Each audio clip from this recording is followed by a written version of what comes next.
أعوذ بالله من الشيطان الرجيم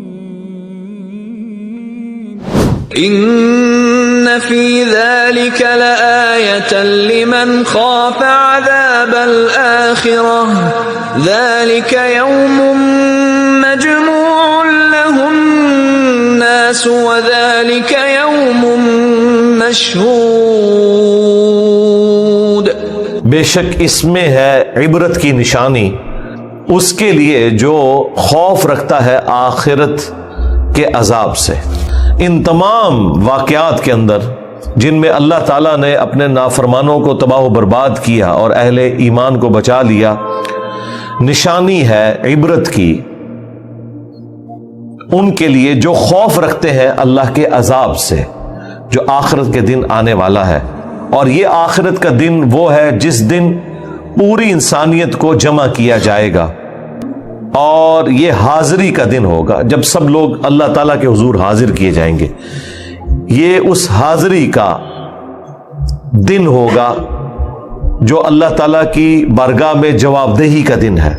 وما نؤخره إلا لأجل معدود، اور ہم جو عذاب مؤخر کر دیتے ہیں دنیا کی زندگی میں اپنے نافرمانوں کے لیے، تو وہ ایک مقررہ مدت تک کے لیے۔ یہ اب روئے سخن مشرکین عرب کی طرف ہو رہا ہے جو نبی صلی اللہ علیہ وآلہ وسلم کو یہ طعنہ دیتے تھے کہ آپ اتنے عرصے سے ہمیں دھمکیاں دے رہے ہیں لیکن وہ عذاب نہیں آیا جو کہ قوموں کی ہلاکت کا عذاب آیا کرتا تھا۔ تو اللہ تعالیٰ فرما رہا ہے کہ اگر ہم مؤخر کر دیں عذاب کو کچھ عرصے کے لیے تو یہ اللہ تعالیٰ کا ایک ڈیوائن ڈیسیژن ہے، یہ فار ایور نہیں ہوگا، کچھ عرصے کے لیے۔ يوم يأتي لا تكلم نفس إلا بإذنه فمنهم شقي وسعيد، جس دن وہ عذاب آئے گا تو کسی شخص کو بولنے کی جرت بھی نہیں ہوگی سوائے اس کے کہ جسے اللہ نے اذن دیا ہوگا۔ تو ان میں سے بعض بدبخت ہوں گے اور بعض خوش نصیب ہوں گے، لیکن یہ یاد رکھیے گا یہ بدبختی یا خوش بختی انہوں نے دنیا میں کمائی ہے، یہ کوئی اللہ تعالیٰ کی ڈیوائن مور نہیں ان کے اوپر لگ گئی کہ اللہ تعالیٰ نے زبردستی ان کو جہنم میں بھیجنا تھا اور ان کو جنت میں بھیجنا تھا، وہ اپنے اعمال کے سبب کے ہیں۔ فأما الذين شقوا ففي النار لهم فيها زفير وشهيق، تو جو لوگ پھر بدبخت شقی ہوں گے وہ ہوں گے جہنم میں، اور ان کے مقدر میں وہاں چیخنا اور چلانا ہی ہوگا۔ خالدين فيها ما دامت السماوات والأرض إلا ما شاء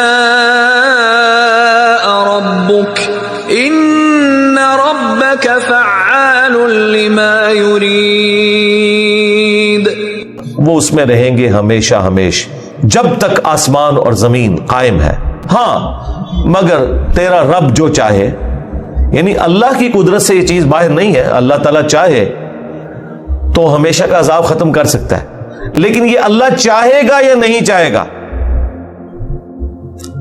باقی پورے قرآن کا مقدمہ تو یہی بتاتا ہے ہمیں کہ اہل جہنم ہمیشہ ہمیشہ جہنم میں رہیں گے، اللہ کے اوپر کسی کا زور نہیں ہے۔ لیکن اس طرح کی آیات سے اس قسم کے رزلٹ نکالنا جس طرح بعض صوفیاء نے نکالے، آپ دیکھیں محی الدین ابن عربی اور ابن تیمیہ دونوں ایک دوسرے کے کتنے دشمن ہیں،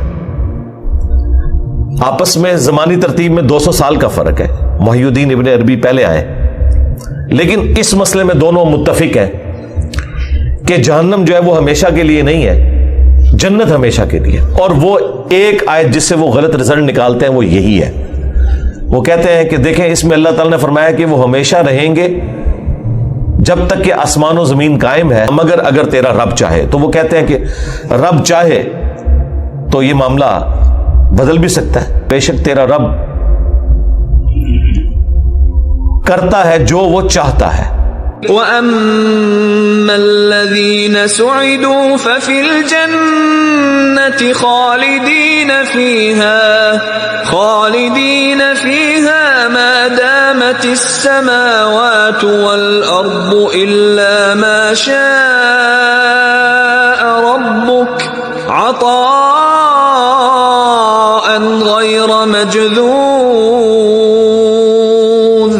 اور جو خوش نصیب ہوں گے تو وہ رہیں گے جنت میں ہمیشہ جب تک کہ آسمان و زمین قائم ہے، ہاں مگر جب تیرا رب چاہے۔ تو یہ بھی ظاہر ہے کہ محاورتاً بات ہے، ہمیشہ کے لیے جنت ہے، یہ وہ عطا ہے جو کبھی ختم نہیں ہونے والی۔ فَلَا تَكُ فِي مِرْيَةٍ مِّمَّا يَعْبُدُ هَؤُلَاءِ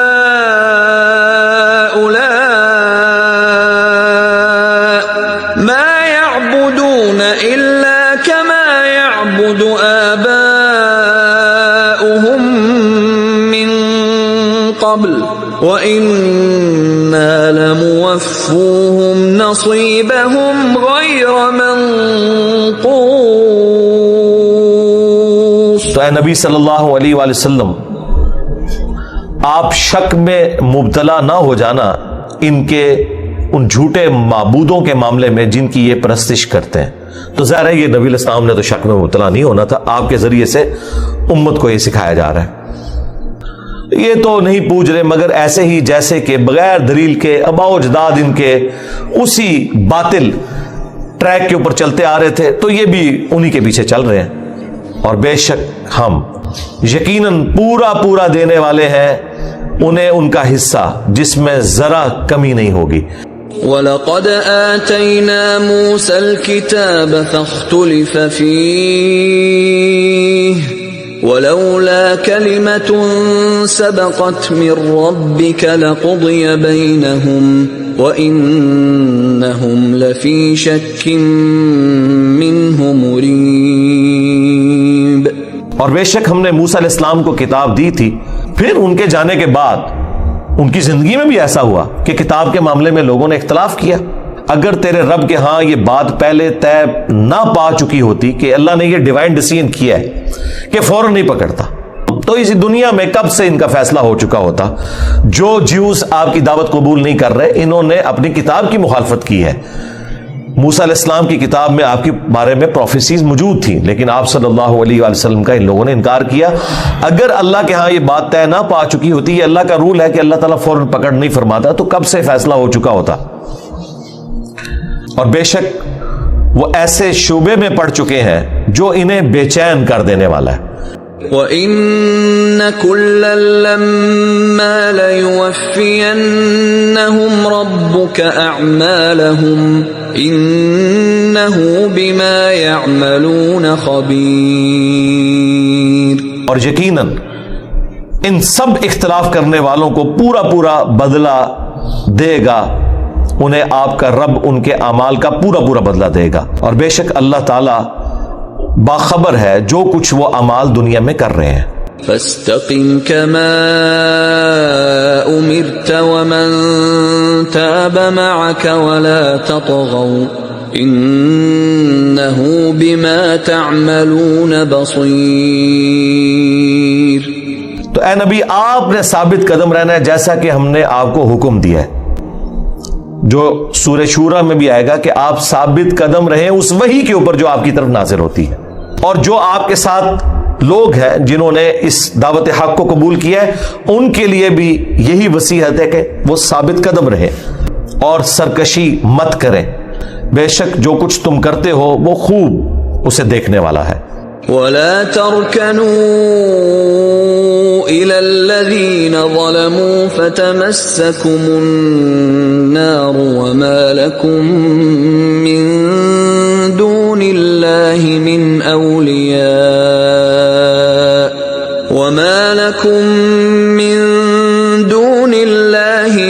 أَوْلِيَاءَ ثُمَّ لَا تُنصَرُونَ۔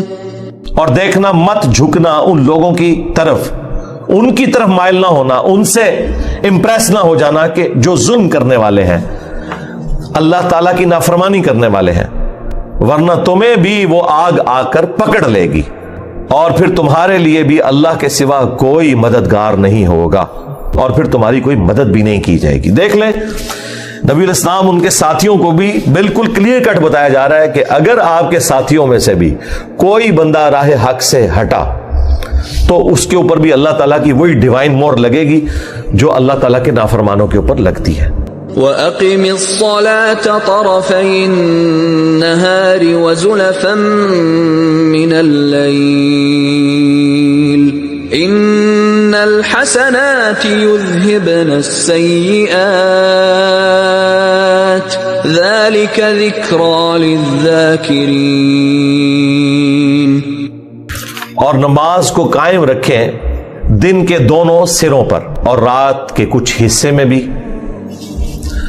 دن کے دونوں سروں کے اوپر جو نمازیں ہیں، ظاہر ہے کہ وہ اس سرے کے اوپر جو نماز ہے وہ فجر کی ہے، اور دوسرے حصے کے اوپر جو نماز ہے وہ ظہر عصر کی ہے، کیونکہ درمیان سے سورج جب ڈھلتا ہے تو زوال کا وقت، یعنی زوال آفتاب جو ہوتا ہے جسے آپ مغروب وقت کہتے ہیں، وہ مغروب وقت نہیں ہوتا، زوال آفتاب کہتے ہیں ابتدائے ظہر کو، تو یہ دوسرے والا حصہ بن جاتا ہے۔ اور رات کے حصے میں جو نماز ہے، ایک تو رات کے ابتدائی حصے میں نماز ہے مغرب کی، اور ایک تھوڑی دیر کے بعد عشاء کی نماز ہے۔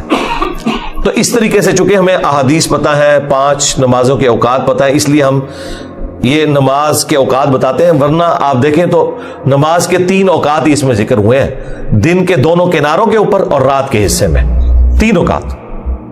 تو ایک کنارہ ہو گیا فجر، دوسرا کنارہ ظہر و عصر، اور ظہر و عصر جمع ہو جاتی ہے، اور رات کے حصے میں مغرب اور عشاء وہ بھی جمع ہو جاتی ہے۔ 3 اوقات کے اندر 5 نمازیں، لیکن افضل یہی ہے کہ 5 الگ اوقات میں جو حدیث میں آئے وہ آپ نے پڑھنی ہے۔ ایون شیعہ کے ہاں بھی نہج البلاغہ میں مولا علی کا وہ خط جو انہوں نے اپنے گورنروں کے نام لکھا، ان میں 5 نمازوں کے الگ اوقات لکھے ہیں، افضل وہی ہے، لیکن نمازیں جمع کرنے کا بھی جواز موجود ہے۔ صحیح مسلم میں اوپر تلے 10 احادیث ہیں، 1628 سے لے کر 1637 تک، اور اس کے اوپر میری تفصیلی ویڈیوز بھی ریکارڈ ہے۔ بے شک نیکیاں گناہوں کو مٹا دیتی ہیں، اور یہ نصیحت ہے ان کے لیے جو نصیحت کو قبول کریں۔ وَاصْبِرْ فَإِنَّ اللَّهَ لَا يُضِيعُ أَجْرَ الْمُحْسِنِينَ۔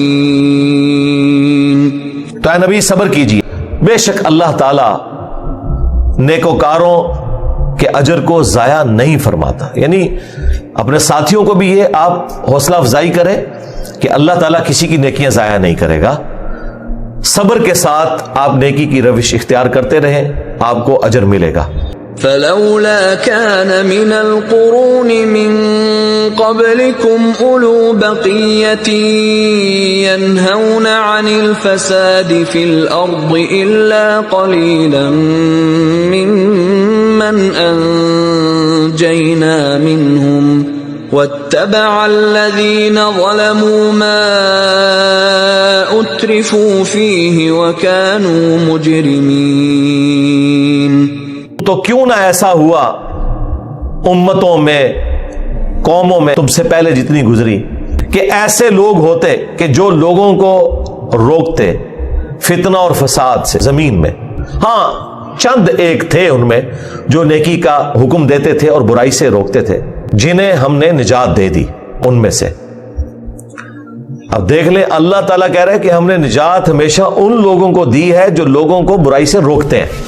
صرف خود نیک کام کر لینا کافی نہیں ہے، بلکہ لوگوں کو برائی سے روکنا ہے۔ جو سورۃ العصر میں کامیابی کی 4 شرائط آئی ہیں، الا الذین آمنوا وعملوا الصالحات، ایمان لانا، نیک اعمال، لیکن وتواصوا بالحق، حق بات کی آپ نے وصیت کرنی ہے۔ حق بات تو میرے بھائی قریبی رشتہ دار سننے کے لیے تیار نہیں ہوتے، وہ جانی دشمن بن جاتے ہیں۔ وتواصوا بالصبر، اور پھر حق بات کے بدلے میں جو تکلیف اٹھانی پڑے اس میں صبر بھی کرنا ہے۔ اور پیچھے پڑے رہے ظالم اس عیش کے جو ہم نے دنیا میں انہیں عیش دیا تھا، اور وہ تھے ہی مجرم۔ یعنی چند لوگ تھے جنہوں نے حق قبول کیا اور لوگوں کو برائی سے روکا، باقی تو ظالم لوگ جو ہیں وہ دنیا کا جو عیش ہے اس کے اندر پڑ گئے۔ وَمَا كَانَ رَبُّكَ لِيُهْلِكَ الْقُرَى بِظُلْمٍ وَأَهْلُهَا مُصْلِحُونَ۔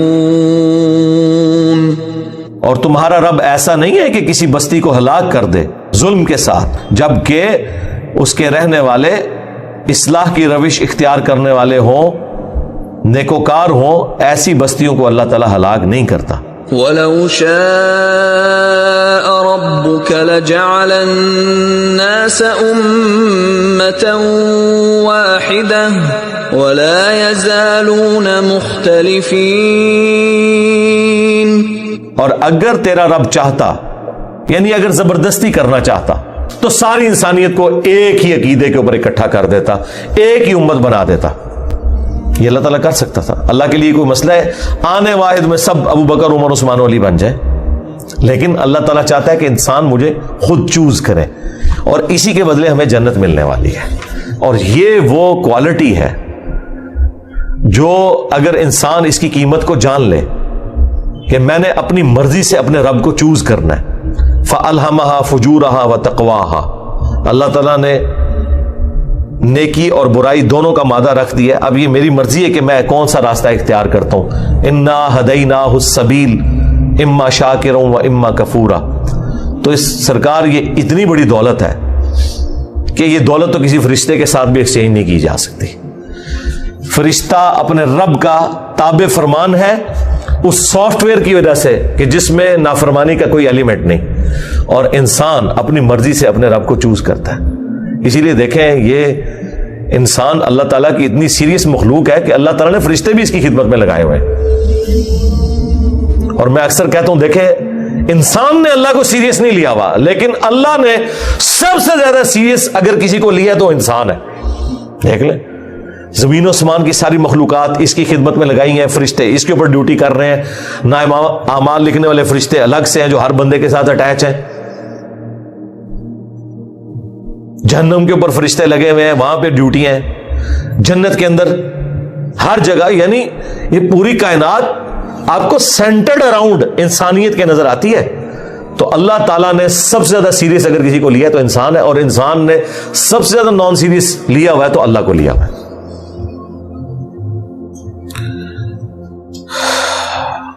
تو اللہ تبارک و تعالیٰ فرما رہا ہے کہ ایسا کبھی نہیں ہوا کہ اللہ تعالیٰ کسی ایسی بستی کو ہلاک کر دے جو نیکوکار ہو. اور اگر اللہ تعالیٰ نے زبردستی ہدایت دینی ہوتی تو سب لوگوں کو ایک ہی دین کے اوپر جمع کر دیتا. وَلَا يَزَالُونَ مُخْتَلِفِينَ. اور پھر وہ ہمیشہ آپس میں اختلاف کرتے رہیں گے. یہ اللہ تعالیٰ کا ایک دنیا میں ایک پلان ہے کہ یہ اختلاف جاری رہے گا. آخرت کے دن فیصلہ ہوگا، لیکن آخرت کے فیصلے کا فائدہ جبھی ہے جب دنیا میں کوئی شخص حق تک پہنچ جائے. یہ نہیں ہے کہ آخرت سے پھر وہ واپس آ جائے گا کہ مجھے پتہ چل گیا اب میں دنیا میں جا کے اچھے اعمال کروں گا. دنیا میں آپ نے تحقیق کرنی ہے. وہ لوگ کہتے ہیں نا کہ جی اور جی آگے جا کے پتہ لگے گا کون ٹھیک ہے. تو میں کہتا ہوں آگے جا کے پتہ نہیں لگے گا، لگ پتہ جائے گا. اور وہاں پتہ لگنے کا کوئی فائدہ نہیں ہے، کیونکہ آپ دنیا میں آ کے اپنی غلطیوں کو اوور کم نہیں کر سکتے. إِلَّا مَن رَّحِمَ رَبُّكَ وَلِذَلِكَ خَلَقَهُمْ وَتَمَّتْ كَلِمَةُ رَبِّكَ لَأَمْلَأَنَّ جَهَنَّمَ مِنَ الْجِنَّةِ وَالنَّاسِ أَجْمَعِينَ. مگر جن پر تیرا رب رحم فرمائے تو ان کے لیے تو ہدایت ہے دنیا میں، اور وہ اسی رحمت کے لیے انہیں پیدا فرماتا ہے. اس نے رحمت کے لیے ایسے لوگ بھی پیدا کیے ہیں. ظاہر ہے کہ جو اللہ تعالیٰ کی رحمت کمائیں گے ان کے ساتھ تو ایسا معاملہ ہوگا کہ وہ دنیا میں رحمت کما لیں گے اور آخرت کی جنت ان کا مقدر ہوگی. جبکہ سائملٹینیس کنٹراسٹ یہ ہے کہ تیرے رب کی یہ بات بھی پوری اور کر رہے گی کہ میں ضرور بھر دوں گا جہنم کو جنوں اور انسانوں سے، دونوں کو اکٹھا کر کے. اور وہ تو اکثریت وَلَقَدْ ذَرَأْنَا لِجَهَنَّمَ كَثِيرًا مِنَ الْجِنِّ وَالْإِنسِ. جنوں اور انسانوں میں کثیر ایسے ہیں جو پیدا ہی جہنم کے لیے ہوئے. یہ بڑی سخت آیت ہے سورۃ الاعراف کی آیت نمبر 179. لیکن ساتھ اللہ نے فرمایا ہم نے انہیں آنکھیں دی تھی وہ دیکھتے نہیں، کان دیے تھے وہ سنتے نہیں. وَكُلًّا نَّقُصُّ عَلَيْكَ مِنْ أَنبَاءِ الرُّسُلِ مَا نُثَبِّتُ بِهِ فُؤَادَكَ وجاءك في هذه الحق وموعظة وذكرى للمؤمنين. اور یہ سب جو ہم نے بیان کیے آپ سے انبیاء کے واقعات، جو کچھ حالات و واقعات ان کی قوموں پر گزرے، تو یہ کس لیے کیے تھے؟ تو یہ صرف اس لیے تھے کہ اس کے ذریعے ہم آپ کے دل کو مضبوط کریں. انبیاء کے واقعات بیان کر کے اللہ نے اپنے محبوب صلی اللہ علیہ وآلہ وسلم اور ان کے ساتھیوں کے دلوں کو مضبوط کیا کہ آپ نے صبر کرنا ہے. اگر آپ کو 13 سالہ مکی دور میں تکلیفیں اٹھانی پڑی ہیں تو دیکھیں ایک ہمارا بندہ نوح بھی تھا جس نے 950 سال تکلیف اٹھائی ہے. اب 950 سال کی تکلیف کے آگے نبی صلی اللہ علیہ وآلہ وسلم اور ان کے صحابہ کو 13 سال تو کچھ بھی نظر نہیں آتے ہوں گے. باقی انبیاء کی تکلیف کا بھی ذکر ہوا کہ یہ ہمیشہ اللہ کی سنت رہی ہے کہ 2 پارٹیاں بن جاتی ہیں. اہل ایمان کو تکلیف اٹھانی پڑتی ہے لیکن الٹیمیٹلی فتح اہل ایمان کی ہوتی ہے. اور یہاں پہ بھی دیکھ لیں پھر فتح مکہ ہوئی ہے اور نبی علیہ السلام کو اللہ تعالیٰ نے دنیا میں بھی کامیابی دے دی. اور یہ قرآن کی اس صورت میں جو کچھ آپ کی طرف نازل ہوا ہے یہ حق کے ساتھ ہے، پرپز فل ہے، با مقصد ہے. اور مقصد یہ ہے کہ آپ مرنے سے پہلے اپنی آخرت کی تیاری کر لیں. اور یہ واضح نصیحت ہے اور یاد دہانی ہے ان لوگوں کے لیے جو بات ماننا چاہیں، ایمان لانا چاہیں.